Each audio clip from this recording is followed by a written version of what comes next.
Hey, get in here right now. Come on, because it's time for the party. And the further adventures of... Big John? And Sparkie!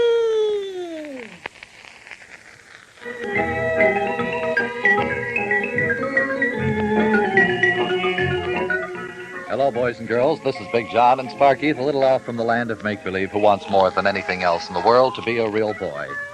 Well, we have a saying around our house. If it isn't one thing, it's another.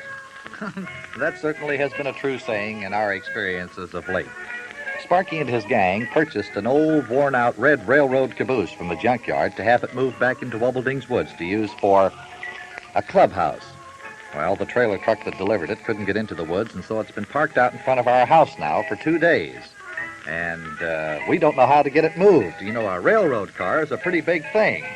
Meantime, Sparkie has been doing considerable thinking on the subject. Oh, me. Boy, if this isn't a mess, I have never seen one. Oh, you can say that again, my little friend. I'm telling you, I just don't like the idea of a red railroad caboose sitting outside in front of the house on the front lawn. I just don't like John, it. It isn't my fault that it's out there. I can't help it if the men who hauled the caboose from the junkyard to here can't get it back into Wobbledink's Woods. I guess you can't. I suppose it's my fault as much as it is anyone's. I should have realized that since there isn't a road going back into the woods, that they'd never be able to haul that big, heavy caboose back there. Yeah, me too. I just thought all they'd have to do is haul it from the junkyard to here and then carry it back to the spot in Wobbledink's Woods where our club wants it. Well, I guess that's the way I pictured it, too. Well, at least the caboose isn't parked out on the street anymore. What do you mean, at least it isn't parked out on the street anymore? Now it's parked on our front lawn. That's worse. Well, the police can't give you parking tickets for parking the caboose on the street, though. Well, they can't give me tickets. Listen, Sparkie boy, those parking tickets belong to your club. It's your caboose. Well, you mean we have to pay those tickets? Well, who else? Oh, me, this is worse than I thought. Not only does our club have to pay more than we expected to have the caboose hauled here from the junkyard, but we have to pay 2 parking tickets for parking it on the street. Well, not to be a wet blanket, Sparkie, but on top of all that, you still don't have the caboose back in Wobbledink's Woods where you wanted it. Yeah, I know. I wish you wouldn't keep reminding me of my troubles, Big John. Well, all right, Sparkie boy. Okay. Just keep my troubles to myself. What a situation. I'd bet there is no one else in the world who has ever had a caboose parked out in their front yard. Why, people have been coming from blocks around just to look at it. Hello, boys and girls. How are you today? You're not saying much, are you? Of course, Sparkie isn't saying much either. But after all, what can we say? You know, a caboose, the last car on a freight train, is a very heavy piece of equipment. There's no road going back into Wobbledink's Woods, just a small path, nowhere near big enough to run this caboose. I just don't know how. We don't know what to do with it. We don't know how to get rid of it. Even if we didn't want to keep it in the woods, what would we do with it? Who's going to haul it away? It's probably going to have to go back to the junkyard. Oh, as Sparkie says, oh me, if it isn't one mess, it's another. Well, come on, let's get back to Sparkie. Uh-oh, there's the doorbell. There isn't a police car out in front of the house, is there, Big John? No, I don't see any. Why? Well, I thought maybe the police were coming back to give us another ticket for having a caboose parked out in our front lawn. Well, I can assure you, Sparkie, it's not a policeman at the front door. I was looking out the window, and I saw Mayor Plumpfront come up the front walk. That's who it is at the front door. Oh. Well, I'll go let him in. Well, no need to go to the front door, Sparkie lad. I'll answer it. I was just coming down the steps from my room upstairs. I'll get it. Oh, okay, Yuki. Yuki's going to let the mayor in, Big John. I know. I heard him. Well, hi, Mayor. Come over to pay us a visit, did they? Fine, come on in. Howdy, Yuki. Is Buster home?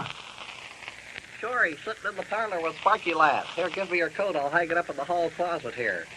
Okay, Yuki, here you are. Now be careful how you handle my hat. It's brand new, you will notice. Well, fine. Well, I'll just put your brand new hat up here on the top shelf in the cupboard. There we are. Now let's go on in by Big Jon and Sparkie. All right, Yuki, old boy. Let's go in and see what our chums are Hi up there, to. Plumpfront. Howdy, Buster. Hi, Mayor. Howdy, What do you Sparkie say? Lad. How are you? Sit down. Well, lad, I see your railroad caboose has finally been delivered. Now, when are they going to get it back into Wobbleding's woods for you? Well, they aren't. They can't figure out a way to get it back there. Huh? You mean that caboose is going to stay out there in your front lawn? Well, it looks that way, Mayor. However, I thought that, Wait a minute. Wait a minute. No howevers about it. What do you mean? I'm the mayor of this here grand and glorious town of ours, which I think is one of the most beautiful and charming communities to be found anywhere in this grand and glorious nation of ours. And one of the reasons Cincinnati is such a beautiful town is because of certain zoning laws, which I, the mayor, have been instrumental in bringing about, you know. Well, now, wait a minute, Mayor. There's no need to get excited about this situation. Well, now, no need to be getting excited. What do you mean there's no need to be getting excited? Well, there's just no... You realize that by parking that there railroad caboose out there in your front yard, you're violating the railroad location ordinance, Article 176, Section 888, Paragraph 7, lines 5, 6, 7, 8, 9, 10, 11, 12, 13, 14, 15, and 16, on page 432 of the Constitution and bylaws of the city of Cincinnati. Now, do you realize that, do you? Well, of course I realize that, Mayor, but I didn't Well, think all right that... then. Then you better do something about it. Well, I thought that... I will not have the beauty of Cincinnati, and especially this here particular suburb of which I am a resident, scarred and marred by the presence of a worn-out old railroad car on your front lawn. If you haven't got any more pride for the garden-like surroundings in which you live, well, then I'll see to it, by ginger, that the law does something about it. Golly, Mayor, that caboose isn't a worn-out old railroad car. Now, listen, little voice should be seen and not heard. You will kindly speak when spoken to, lad. You and your club will be, or should be glad that you had permission to put that caboose back there in the woods in the first Oh, place. now, Mayor, listen, if you'll just let me explain. Excuse me a minute, Mayor, while I answer the telephone. Hello? Oh, hello, Mrs. Toohill. What can we do for you this fine day? Well, yes, Mrs. Toohill, we intend... Mrs. Toohill? Mrs. Toohill, listen, wait a minute. There's no need to get excited, Mrs. Toohill. We fully intend to move that red railroad caboose out of our front lawn, and we...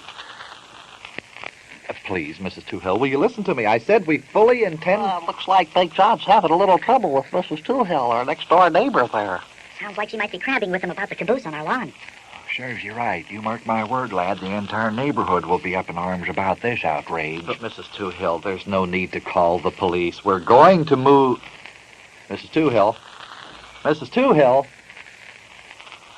Oh, maybe she hung up. Now what? Oh, if it isn't one thing, it's Now another. you got Mrs. Toohill on your neck about that caboose out there in your front yard, huh? Well, I'm here to tell you she isn't the only one. And I'm telling you right here and now, Buster, the entire neighborhood will be up in arms over this. But now, Mayor, if you'll only listen to reason, we are going The to only try... kind of listening to reason that I'm going to listen to is when you tell me that you're going to move that caboose off your front yard and get it out of sight. You can move it back to Wobbleding's woods. It'll be out of sight there. Nobody will have a freight car or a railroad freight car sitting out in the front of their house in this here neighborhood. Now, I tell you. Now, Mayor, I told you. I realize all that. It's about time you realize something else, Buster boy. What? This is a high-class neighborhood. I know it. People of this community expect everybody to keep their property in tip-top, spick-and-span condition. That there railroad caboose out there is a... Excuse me, Mayor, while I answer the telephone again. Looks like the mayor has got his fur ruffled up the wrong way, Sparky lad. Hello? No sassy remarks out of you, Yuki Butcher. You just stay out of this. Well, now, Mrs. Rudemiller, I was just talking to Mrs. Toohill, and... Yes, Mrs. Rudemiller, I know Mrs. Toohill also objects to the caboose in our... Well, I don't like it either, but we're having a little trouble getting it moved, and... Yeah. But, Mrs. Rudemiller, we fully intend... Another neighbor complaining about this latest outrage. Now, listen, Mrs. Rudemiller, if you'll just let me explain... Mrs. Rudemiller? Hello? Hello? Now, she's hung up on me, too. So, Mrs. Rudemiller up in arms about the caboose out in your front yard, too, huh? And I told you. It's what I come over here to tell you. As soon as I found out about it, I told you the whole neighborhood would be up in arms. Well, I don't see what all the excitement is about. We don't intend to leave that caboose out there forever. Why, you'd think that we were You deliberate. don't. You don't. Stand right there and tell me that you don't intend to move that caboose out of your front yard. Is that what I you're said I trying to didn't. tell me? I said I didn't. Okay. I All right. No, I said I. All right. Mayor. That is the last straw. That's the straw that broke the camel. You don't even. I'm telling you, that's enough for me. Well- believe me, I'm here to say I've heard all I want to hear. Right. I've seen all I want to see. Well, Mayor. And now, Mayor. Plump Front goes into action.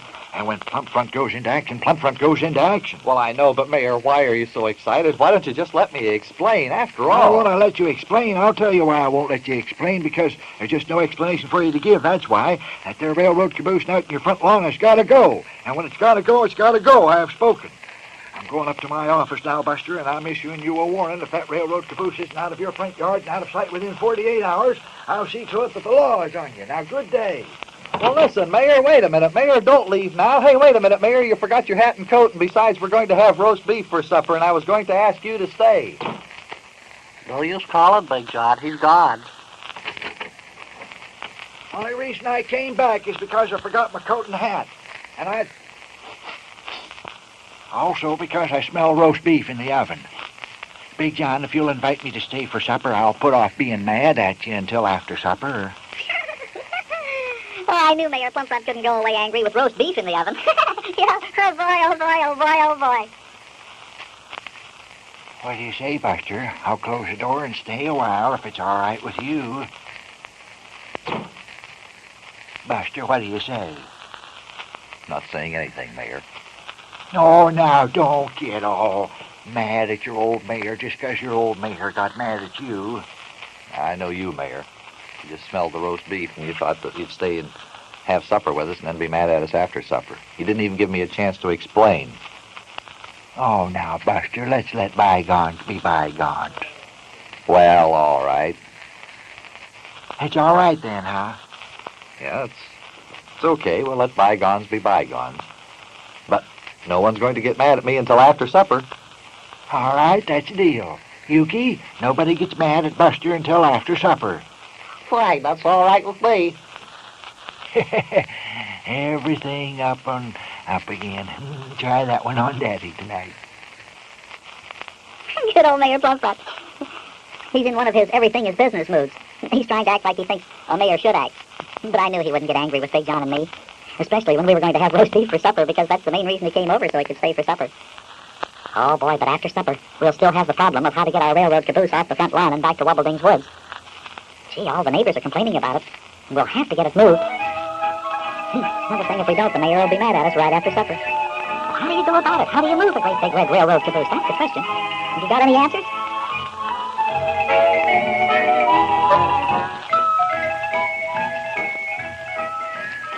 Well, now, if Mayor Plumfront can just enjoy his supper, maybe we can get him to calm down and not be angry with Big Jon and Sparkie, because we're going to need his help in trying to solve the problem of what to do with the caboose. We'll need his help just as much as we need yours. I hope everything works out all right, don't you? Say, by the way, would you like to have a caboose? Come and get it. You're welcome to it. See you later, kids, for the further adventures of Big Jon and Sparkie.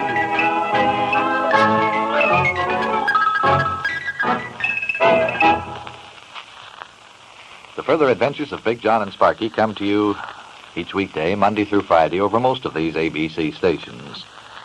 The program is written by Don Cordekamp and directed by Will Mahoney, Jr., and comes to you from Cincinnati. This is ABC Radio Network.